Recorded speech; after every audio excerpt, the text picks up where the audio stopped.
Assalamualaikum warahmatullahi wabarakatuh. Perkenalkan, nama saya Okta Adi Saputra dengan nomor induk siswa yaitu C1C020014. Baik, dalam kesempatan video kali ini saya akan mempresentasikan materi tentang analisis deskriptif untuk memenuhi tugas mata kuliah metodologi penelitian. Eh, yang saya hormati yaitu dosen pengampu Bapak Dr. Wirmi Eka Putra, SEMSI, CIQNRS, CSRS. Baiklah, langsung saja ke materi. Pada materinya yaitu pokok pembahasan pada materi kali ini yang pertama yaitu pengertian penelitian deskriptif, yang kedua langkah-langkah dalam penelitian deskriptif, yang ketiga ada jenis-jenis penelitian deskriptif, yang keempat ada kelemahan dan kelebihan penelitian deskriptif. Eh, Langsung saja masuk pada pengertian deskriptif. Eh, Pengertian deskriptif adalah suatu bentuk penelitian yang ditunjukkan untuk mendeskriptifkan fenomena-fenomena yang ada, baik fenomena alami maupun fenomena buatan manusia.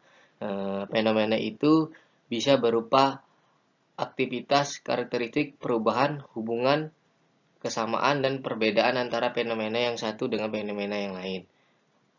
Menurut Sukamagdita, penelitian deskriptif merupakan penelitian yang berusaha mendeskripsikan dan mengimplementasikan suatu, misalnya kondisi atau hubungan yang ada, pendapat yang berkembang, proses yang sedang berlangsung, akibat atau efek yang terjadi, atau tentang kecenderungan yang tengah berlangsung. Menurut penelitian ini lebih jauh mengenai apa dan bagaimana yang disebut dengan metode penelitian deskriptif ini merupakan jadi lebih bila mana kita melihat berbagai pandangan. Di antaranya yaitu menurut Wieners, metode deskriptif adalah pencarian fakta dengan interaksi yang tepat. Yang kedua, menurut Mothajery menerangkan bahwa penelitian deskriptif mempelajari masalah-masalah yang dalam masyarakat. Yang ketiga, menurut Mercy Gentan menemukan bahwa penelitian bersifat deskriptif bertujuan untuk menggambarkan secara tepat suatu sifat-sifat individu, keadaan, gejala, atau kelompok-kelompok tertunda suatu masyarakat.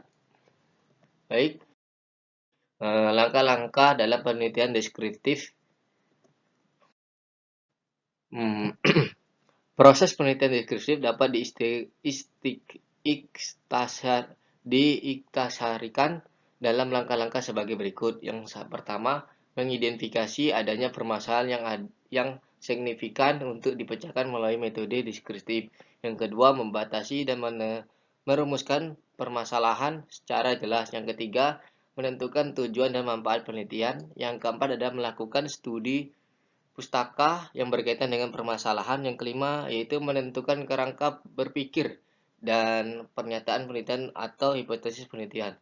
Yang keenam adalah mendesain metode penelitian yang hendak digunakan, termasuk dalam hal ini menentukan populasi, sampel, teknik, sampling, menentukan instrumen pengumpulan data, dan menganalisis data.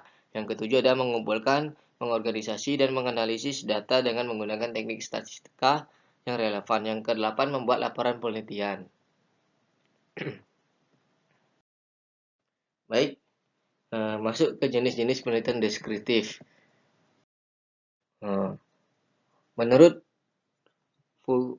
Furhan 2004 menjelaskan bahwa jenis penelitian deskriptif yaitu yang pertama, studi kasus, yaitu suatu penyelidikan intensif tentang individu dan atau unit sosial yang dilakukan secara mendalam dengan menemukan semua variabel yang penting tentang perkembangan individu atau unit sosial yang diteliti.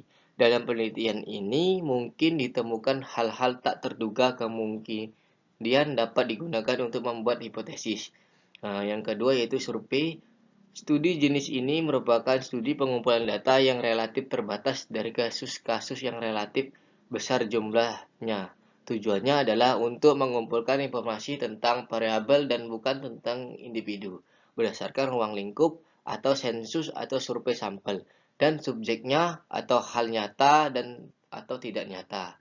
Sensus dapat dikelompokkan menjadi beberapa kategori, yaitu sensus dalam hal-hal nyata, sensus tentang hal-hal yang tidak nyata, survei sampel tentang hal-hal yang nyata, dan survei sampel tentang hal-hal yang tidak nyata. Yang ketiga ada studi perkembangan. Studi ini merupakan penelitian yang dilakukan untuk memperoleh informasi yang dapat dipercaya bagaimana sifat-sifat anak pada berbagai usia, bagaimana perbedaan mereka dalam tingkat-tingkat usia itu, serta bagaimana mereka tumbuh dan berkembang, dan hal-hal ini biasanya dilakukan dengan metode longitudinal atau metode cross-seksional. Yang keempat ada studi tindak lanjut, yaitu studi yang menyelidiki perkembangan subjek setelah diberikan perlakuan atau kondisi tertentu atau mengalami kondisi tertentu.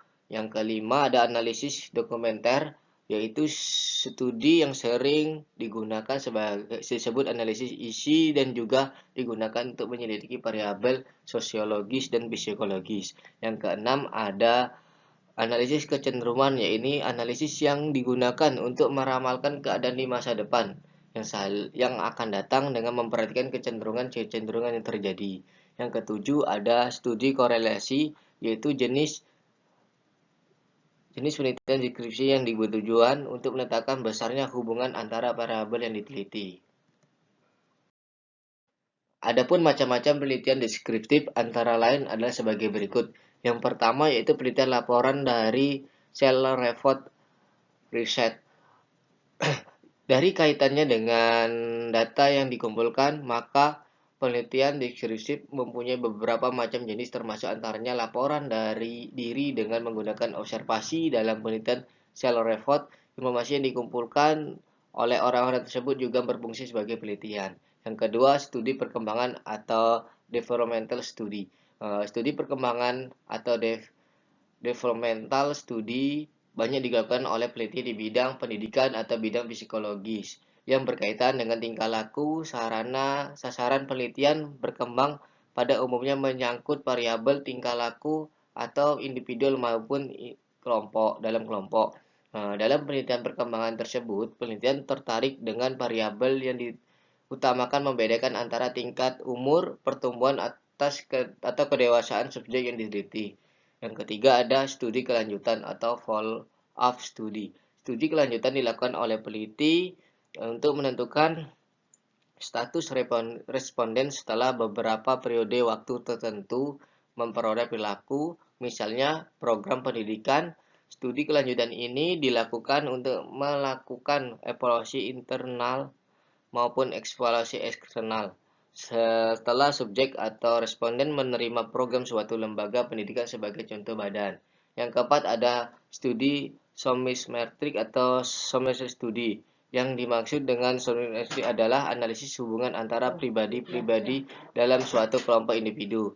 Melalui analisis pilihan individu atas dasar idola atau penolakan seseorang terhadap orang lain dalam suatu kelompok yang dapat ditentukan. Kelebihan dan kelemahan dalam penelitian deskriptif.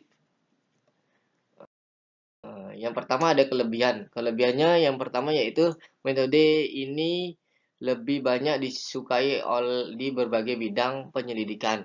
Hasil-hasil penelitian yang diperoleh melalui percobaan di laboratorium tetap menggunakan metode ini untuk mengecek dan membuktikan tingkat rehabilitasnya. Penelitian ini sangat logis dalam menyebarluaskan informasi.